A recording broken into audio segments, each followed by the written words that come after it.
거듭난 그리스도인이라는 제목으로 우리 잠시 말씀을 나누도록 하겠습니다. 올 한 해가 벌써 이제 12월이 됐습니다. 12월은 한 해를 어떻게 지냈는지 돌아보게 되는 그런 특별한 달인 것 같아요. 여러분들은 올 한 해에 어떤 것이 가장 큰 관심사였는지 궁금합니다. 여러분은 어떤 관심사가 가장 큰 관심사였습니까? 어쩌면 제 질문이 굉장히 답이 정해져 있는 말처럼 들릴 수 있을 것 같아요. 거의 열의 9은 다 코로나다라고 아마 이야기를 하겠죠. 네, 맞습니다. 올해 최대 관심사는 누가 뭐라 그래도 코로나였을 겁니다. 네, 여러분 그거 아십니까? 사람들이 관심을 많이 갖게 되면요, 관심을 많이 가질수록 소문이 많이 돌게 됩니다. 그래서 올 한 해 이 코로나도 많은 관심을 받는 만큼 정말 소문이 무성했던 것 같아요. 올해 초 2월을 한번 돌아가 보실까요? 2월 달에 코로나가 처음에 생겼을 때 어떤 소문이 돌았느냐면, 도대체 이 코로나가 어떻게 생겼느냐, 이걸로 굉장히 많은 사람들이 이야기를 하더라고요. 이 중국에 있는 어떤 박쥐 때문에, 열대우림에 있는 박쥐 때문에 이게 생긴 거다라고 말하는 사람들도 있었고, 중국에 있는 연구소에서 이거를 일부러 만들어낸 거다라는 어떤 음모론도 있었습니다. 아직까지도 그 원인이 명확하게 밝혀지지 않은 소문으로 남겨져 있는 채로 많은 전 세계 사람들이 아픔을 겪고 있지요. 이렇게 코로나가 진행되다 보니까 나중에는 이렇게 된 소문들이 막 나왔던 것 같아요. 어느 나라에서 백신 나왔다느니, 임상실험이 거의 마지막에 다 됐다느니. 초미의 관심사이지 않습니까? 백신이 나오는 것들, 치료자가 나오는 것들, 많은 소문들이 있는데 이것이 소문에서 끝나지 않고 하루빨리 정말 백신이 나와서 정말 이 아픔들이 빨리 종식이 되었으면 좋겠습니다. 재미있는 건 우리나라에서 이 코로나가 심해질수록 정말 큰 불경기였는데도 불구하고 호황을 누렸던 것이 하나 있습니다. 바로 부동산이었죠.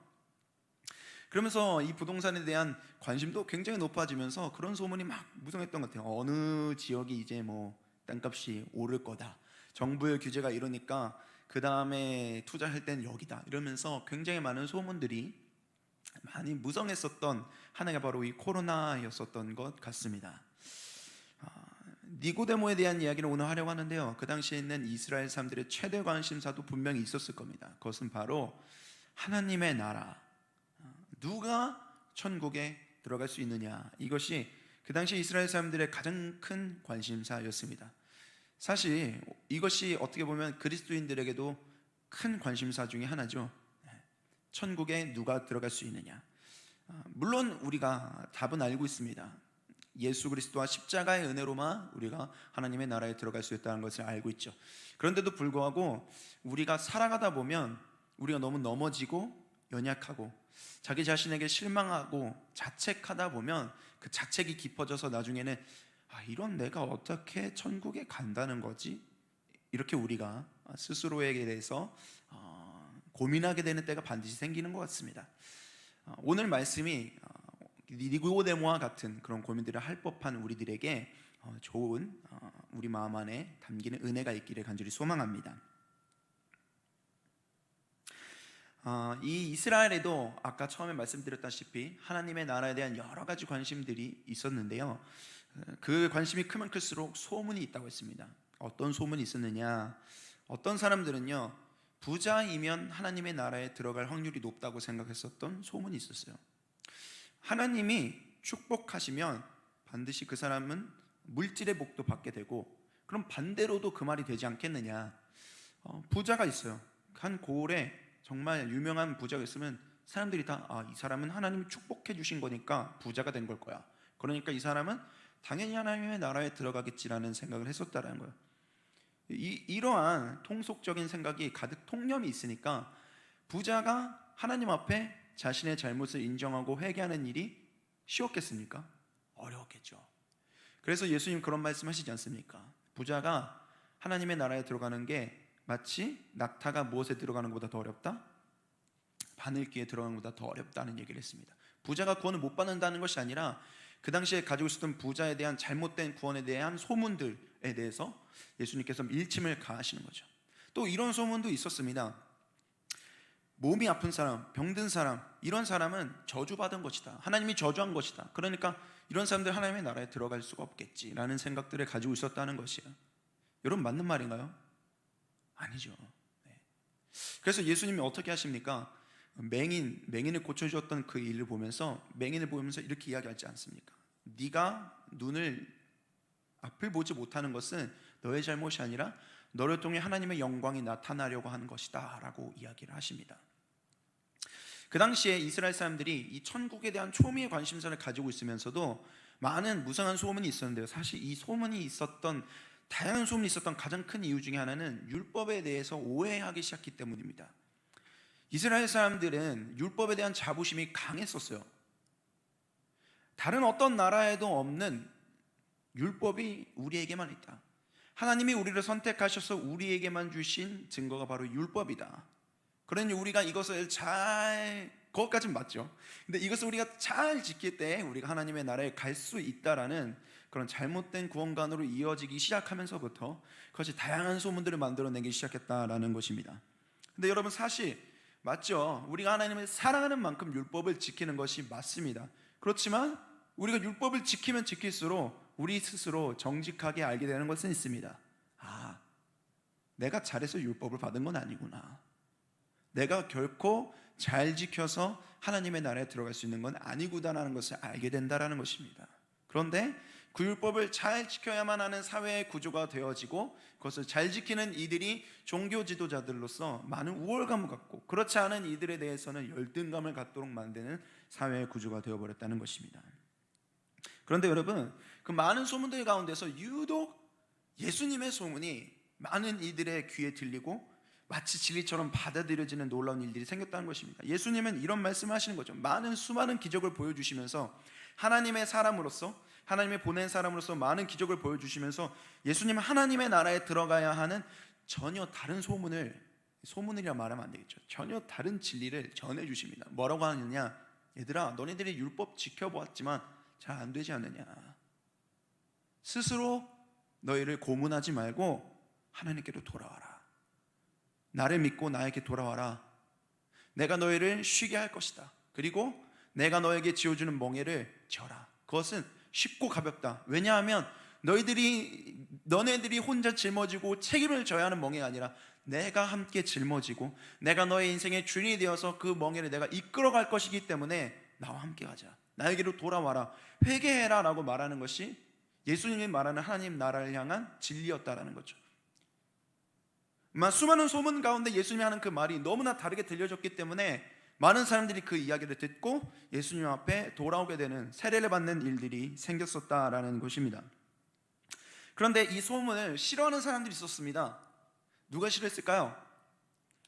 율법을 잘 지킨 사람이겠습니까? 율법을 하나도 안 지켰던 사람이겠습니까? 당연히 율법을 잘 지켰던 사람일수록 예수님이 하는 이 말을 싫어했겠죠.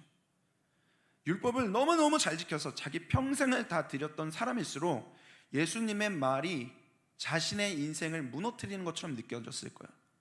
내가 공들여서 쌓아왔던 탑이 있는데 예수님의 말을 인정하는 순간 내 인생을 부정해야 될 것 같거든요. 여러분, 제가 이 설교를 하면서 아이들에게 이렇게 얘기했어요. 12년 동안 공부했는데 수능이 무너지면 어떤 마음이겠느냐. 그렇죠? 여러분, 그 당시에 이스라엘의 가장 큰 최대 권력 기구가 있었습니다. 바로 산헤드린 공의회죠. 종교 지도자들이 있는 곳입니다. 율법을 가르치는 곳이죠. 율법을 잘 지킬 뿐만이 아니라 율법을 가리키는 곳이었습니다. 산헤드린 공의회에 있는 수많은 그 종교 지도자들은 예수님을 배척했습니다. 받아들이고 싶지 않았어요. 왜냐하면 그것을 받아들이는 순간 자신의 존재 자체가 흔들려 버리게 되는 거거든요. 모든 것을 자기가 잃어버릴 것만 같았을 겁니다. 그런데 참 신기한 것은 그 산헤드린 공회에 속해 있는 니고데모라는 사람이 오늘 예수님을 찾아가게 됩니다. 그것도 예수님께 은밀하게 밤에 찾아가서 물어보게 되죠. 2절 말씀 우리 한 목소리로 읽어보도록 하겠습니다. 한 목소리 읽겠습니다. 시작. 그가 밤에 예수께 와서 이르되 라삐여, 우리가 당신은 하나님께로부터 오신 선생인 줄 아나이다. 하나님이 함께 하시지 아니하시면 당신이 행하시는 이 표적을 아무도 할 수 없음이니이다. 아멘. 니고데모가 예수님을 눈여겨보았다는 거예요. 예수님이 보여주시는 다양한 표적들과 기적들을 보면서 이거 하나님이 함께 하시지 않는다면 절대 이런 기적은 나타날 수 없다. 이분이라면 하나님 나라에 들어가는 것에 대해서 명확한 정답을 주시지 않을까라는 생각을 가지고 니고데모가 오늘 예수님을 찾아갔다라는 것입니다. 그렇게 찾아온 니고데모에게 예수님이요 이렇게 대답을 하시게 됩니다. 우리 3절 말씀을 한 목소리로 읽어보도록 하겠습니다. 3절입니다. 예수께서 대답하여 이르시되 진실로 진실로 내게 이르노니 사람이 거듭나지 아니하면 하나님의 나라를 볼 수 없느니라. 아멘. 예수님 뭐라고 말씀하십니까? 니고데모에게 하나님의 나라에 들어가려면 거듭나야 된다. 여러분, 거듭남이 무엇입니까? 그 정의 그대로 이야기한다면 다시 태어난다는 거죠. 다시 태어난다. 근데 이 니고데모에게 이게 너무 받아들이기 어려운 말인 거예요. 나는 지금 어른인데 도대체 내가 어떻게 다시 태어난다라는 거지? 이게 이해가 되지 않았던, 어떻게 보면 굉장히 순수하게 접근하다 보니까 어떻게 보면 굉장히 바보 같은 질문이에요. 어떻게 질문하느냐? 우리 4절 말씀 한 목소리로 읽어보도록 하겠습니다. 니고데모가 이르되 사람이 늙으면 어떻게 날 수 있사옵나이까? 두 번째 모태에 들어갔다가 날 수 있사옵나이까? 라고 물어봅니다. 뭐라고 하니까 예수님이 네가 하나님 나라에 들어가려면 다시 태어나야 돼 라고 하니까 진짜 자기가 이 엄마 뱃속에 다시 들어갔다가 나와야 되는 거냐라고 물어봅니다. 네, 정말 순수한 반응이죠. 그때 예수님께서 아니 그게 엄마 뱃속에 다시 들어가는 게 아니라 이런 거야 라고 하면서 6절에서 예수님께서 대답을 해주시죠. 우리 6절 말씀을 우리 한 목소리를 읽어보도록 하겠습니다. 시작. 육으로 난 것은 육이요 영으로 난 것은 영이니. 아멘. 여러분, 이 말 안에 담겨져 있는 그 진리를 우리가 잘 은혜로 받기를 원합니다. 이게 무슨 말일까요? 이렇게 풀어낼 수 있겠죠. 육체로 난 것은 육체이다. 육체에서 난 것은 육체를 뛰어넘을 수 없다라는 말이죠. 그러니까 아무리 니고데모가 다시 엄마 뱃속에 들어가는 일도 말이 안 되죠. 엄마 뱃속에 다시 들어갔다가 태어난 일도 말도 안 되지만 들어갔다가 다시 태어난 일을 100번 1000번 반복한다 하더라도 결국에는 육체는 육체에 불과하다는 것입니다. 그 말은 다르게 말하면 무슨 말일까요? 죄인은 죄를 벗어날 수 없다라는 것이에요. 제가 우리 청소년부 아이들 데리고 제자 훈련을 하면서 마지막에 이런 이야기들을 많이 했었습니다. 우리가 죄를 짓고 나면 우리가 나무라고 보자. 나무라고 보았을 때 우리가 살다 보면 나쁜 열매를 맺지 않느냐. 그럴 때 우리가 어떻게 하느냐. 농부들이 가지치기를 한다. 그 나쁜 열매를 맺었던 가지를 쳐버리죠. 그러고 나면 그 다음에 좋은 열매를 맺을 거라 생각합니다. 근데 여러분, 우리의 신앙의 인생은 어떻습니까? 좋은 열매를 맺어요? 거의 맺지 않습니다. 우리가 이것을 오해하고서 계속 가지치기를 하다 보면 좋은 열매를 맺을 거라고 생각하는데 나중에는 어떻게 생각하냐면 아무리 가지치기를 해도 우린 좋은 열매를 못 맺는구나. 어떻게 하면 우리가 좋은 열매를 맺게 됩니까? 이미 우리의 뿌리 자체가 죄로 가득한 거예요. 뿌리 자체가 나쁜 뿌리이기 때문에 아무리 가지치기를 해도 좋은 열매를 맺을 수가 없는 거죠. 그럼 어떻게 됩니까? 나무 자체를 밑둥을 아예 쳐버려야 되죠. 그리고 그 나무를 어떻게 해요? 좋은 뿌리에 접붙여야만, 그래야 좋은 뿌리에서 주는 양분과 생명을 받아서 그 나쁜 나무가 좋은 나무로 바뀌게 되고 가지치기와 상관없이 좋은 열매를 맺게 된다라는 거예요. 제자 훈련을 하다 보면은 우리가 얼마나 죄인인지를 계속 이야기를 하는데, 이것은 정죄하려고 죄인이라는 것을 보여주는 것이 아니라 우리의 뿌리 자체가 나쁘다라는 것을 인정하게 되는 거죠. 내가 죄를 지어서 죄인인 게 아니라 내가 원래 죄의 뿌리구나, 죄의 나무이구나 라는 것, 내 존재가 죄라는 것을 알게 되는 것이 너무 중요한 것입니다. 오늘 예수님은 그 이야기를 하고 계신 거죠. 콩을 심으면 콩이 나는 거고, 팥을 심은 데는 팥이 나는 거고, 여러분 호박에 줄을 긋는다고 수박이 되지 않죠. 네. 우리의 영혼의 문제인 것입니다. 예수님은 그런 얘기를 하고 계신 거예요. 육체도 그런 거야. 부자가 아무리 겉모양은 휘황찬란해도 그 속이 냄새나면 그 사람은 절대 하나님의 나라 갈 수 없어. 회개하지 않는다면 갈 수 없어. 수많은 소문들이 무성했었지만 그런 것과 상관없다는 이야기를 하고 계시는 거죠. 너희들도 똑같지 않느냐. 산헤드린 공회에 속해 있는 니고데모에게도 얘기하는 거예요. 여러분, 산헤드린 공회에 있는 니고데모입니다. 율법을 잘 지킬 뿐만이 아니라 율법을 가르치던 선생이었단 말이에요. 그런데 아주 영혼을 울리는 질문하는 거죠. 그런데도 네 마음에 정말 율법으로부터 네가 자유하냐? 네가 그 율법을 가르치고 있지만 마치 사도 바울이 로마서에서 이야기하는 것처럼 네가 그 율법을 다 지키고 있느냐? 아니라는 거죠. 마음을 돌아보게 되었을 때에는 자기가 그것을 내가 하나님을 위해서 하나님의 뜻을 다 지키겠습니다 라고 말하지만 자신의 삶 가운데서 다시 차가워지고 무너지고 자책하는 자신의 모습이 분명히 있었을 거라는 거죠. 그렇다면 여러분, 우리는 뭐 말 다 하는 거죠. 그래서 육에서 난 건 육이다. 근데 예수님이 무엇으로 생각을 전환시킵니까? 그것과 똑같이 영으로 난 것은 영이다라는 거예요. 무슨 말입니까? 방법이 바뀌어야 돼. 다시 태어나는 방법이 바뀌어야 돼. 어떻게? 우리의 영이 다시 태어나야 한다는 겁니다. 여러분, 하나님은요, 물론 우리의 육체에, 우리의 삶, 관심을 갖고 계시죠. 하지만 우리의 육체는 결국엔 영혼의 지배를 받게 되어 있지 않습니까? 우리가 생각하는 대로 우리가 살게 되고, 우리가 느끼는 대로 우리의 몸이 반응하게 되고, 우리가 계획하는 대로 우리의 몸이, 우리의 인생이 살아가게 되지 않습니까? 하나님은 우리의 모든 삶에 관심이 있지만 특별히 우리의 마음, 우리의 생각, 감정 중심, 우리의 영혼을 보시는 분이십니다. 예수님은 우리의 속이 바뀌어야 한다는 걸 알고 있어요. 가지치기를 해서 될 문제가 아니라 우리의 속이, 우리의 영혼이 다시 태어나야 한다는 것을 알고 계셨다는 것이에요. 그래서 오늘 예수님이 우리의 죄의 뿌리가 바뀔 수 있도록, 우리의 나무를 통째로 잘라서 깨끗하고 좋은 뿌리에 접붙이기 위해서 우리의 속이 바뀌어야 한다는 이야기를 하고 계신 겁니다. 너무 좋은 말이죠. 알고 있죠.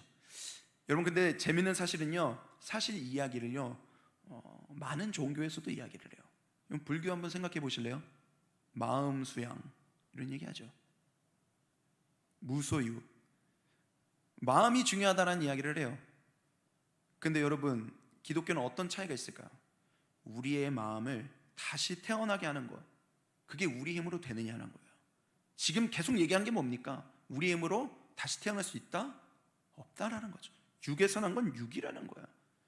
그럼 누가 우리들의 마음을, 우리의 영혼을 다시 태어나게 하느냐라는 거예요. 우리의 육체의 노력으로 되지 않다면 그 누가 하느냐라는 거죠. 우리 5절 말씀을 한 목소리로 읽어보도록 하겠습니다. 한 목소리 읽겠습니다. 시작. 예수께서 대답하시되 진실로 진실로 내게 이르노니 사람이 물과 성령으로 나지 아니하면 하나님의 나라에 들어갈 수 없느니라. 아멘. 여러분, 누가 우리의 영혼을 다시 태어나게 한다고 합니까? 바로 물과 성령으로. 성령님이 우리의 영혼을 다시 살리시는 것이구나. 여러분, 성령님이 우리의 영혼을 다시 살리신다라는 사실을 우리 마음 가운데 잘 우리가 새기려면은요, 오늘 이 니고데모가 찾아왔었던 바로 전 이야기를 조금 살펴보면 우리 마음에 더 와닿을 겁니다. 니고데모가 오늘 예수님을 찾아가기 전에 어떤 일이 있었느냐면요, 예수님이 아주 충격적인 일을 하세요. 어떤 일을 하시냐면 성전을 다 뒤엎어버리십니다. 여러분, 성전은 어떤 곳입니까? 하나님을 만나는 곳이 성전이죠. 하나님을 만나는 곳인 이 성전을 이스라엘 사람들이 처음 이 성전을 지었을 때 좋은 마음이었을 거예요.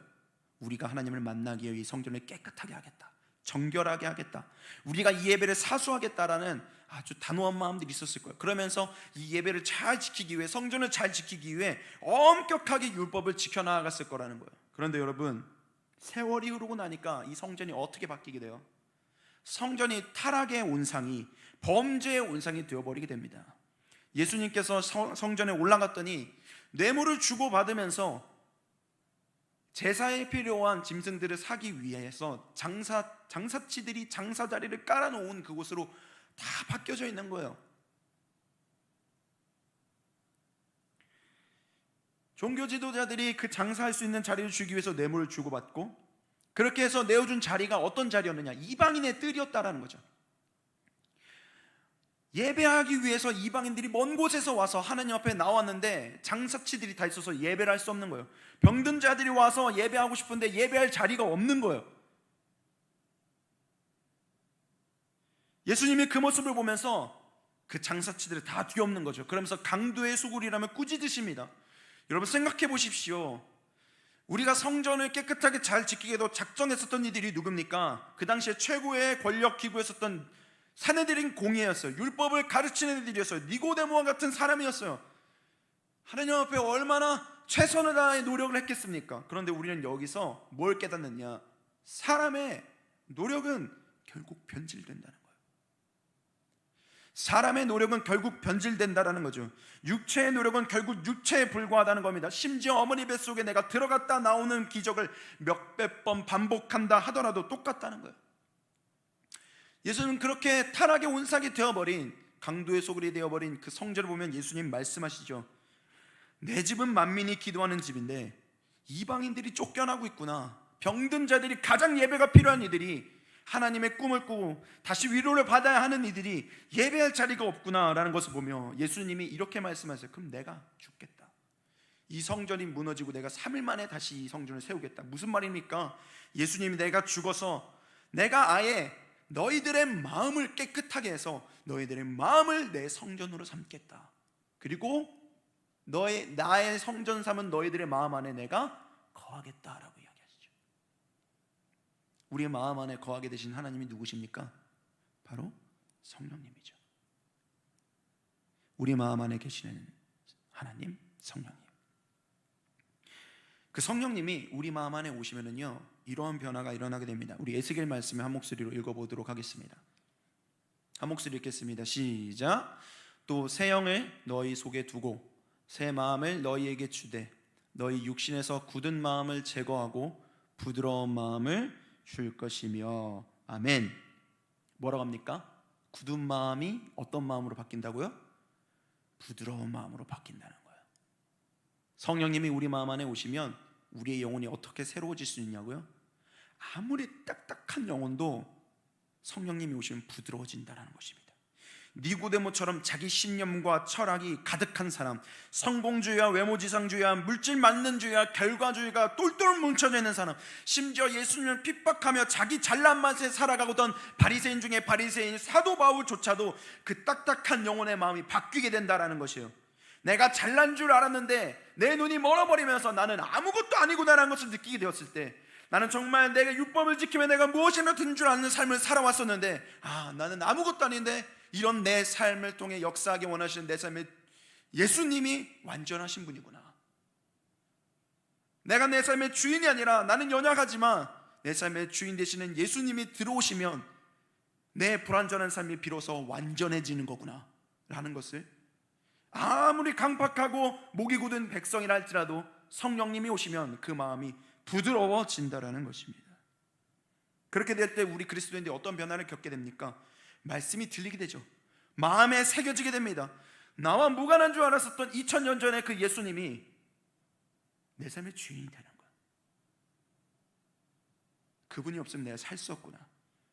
연약한 내 삶에, 내가 잘난 줄 알았는데 내가 너무나 연약한다는 걸 알게 되면서, 내가 가지고 있는 사랑이 얼마나 뒤틀렸는지 알게 되면서 예수님 사랑이 아니면, 그 완전한 사랑이 아니면 내가 살 수 없구나.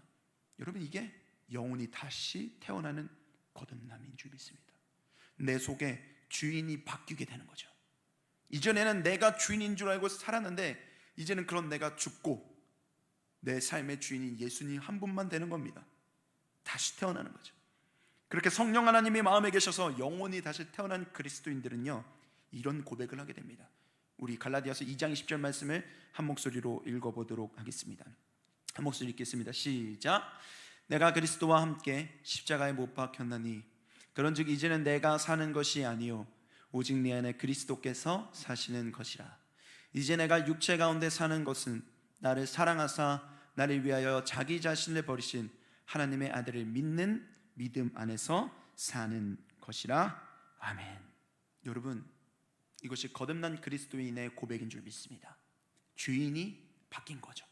이제는 나를 위해 살지 않고 나는 죽었습니다. 내 안에 계신 내 유일한 주인인 예수 그리스도를 위해 내가 살겠습니다. 이것이 거듭난 그리스도인에게 나타나는 모습인 줄 믿습니다. 여러분 잘 따라가냐고요? 주인을 잘 따라가서가 아니에요. 주인 잘 못 따라가죠. 당연히 형편없습니다. 중요한 건 뭡니까? 우리가 넘어지고 쓰러져도 주인이 바뀌었다는 거죠. 주인이 바뀌었다는 걸 내 영혼이 안다는 겁니다. 우리가 이렇게 고백하죠. 이전에는 주님 제가 할 수 있는 것만 하겠습니다.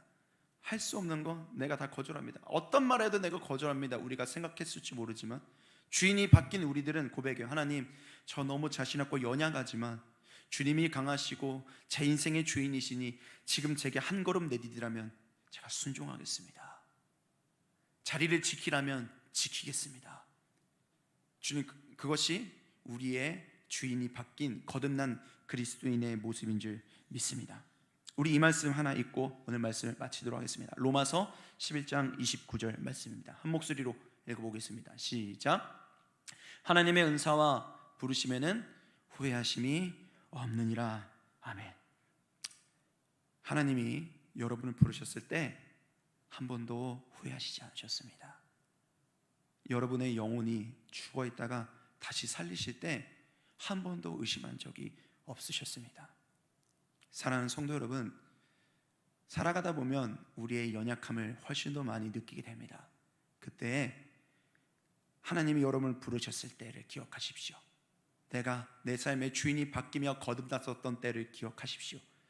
우리가 잘 따라가지 못할 때가 많이 있습니다. 그러나 우리의 인생의 멍에를 주님이 함께 지십니다. 우리의 주인 되시는 예수님께서 함께 짊어지고 가시기에 끝까지 갈 수 있는 줄 믿습니다. 후회하지 않는 그 부르심 앞에 우리의 의심을 버리고 믿음의 한 걸음을 내딛는 참된 성도, 참된 그리스도인들이 다 되시길 간절히 소망합니다. 함께 기도하겠습니다. 사랑의 주님, 주님께서 날 부르신 것을 한 번도 후회하지 않으시는데 때로는 내가 후회할 때가 있습니다. 한 번도 주님은 의심하지 않으셨는데 나는 의심할 때가 있습니다. 삶의 어려움으로 인해서 힘들어할 수 있지만 주님, 그때 내 삶의 주인이신 예수님도 무능력한 분으로 내가 축소하고 불신하게 될 때가 있습니다. 주님, 나의 두려움과 불안으로 끝내지 않고 내 삶의 주인이신 주님을 바라볼 수 있는 믿음의 안목을 허락하여 주시옵소서.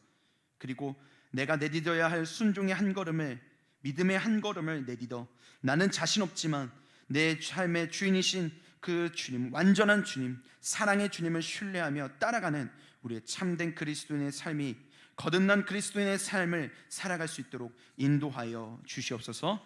예수님의 이름으로 기도했습니다.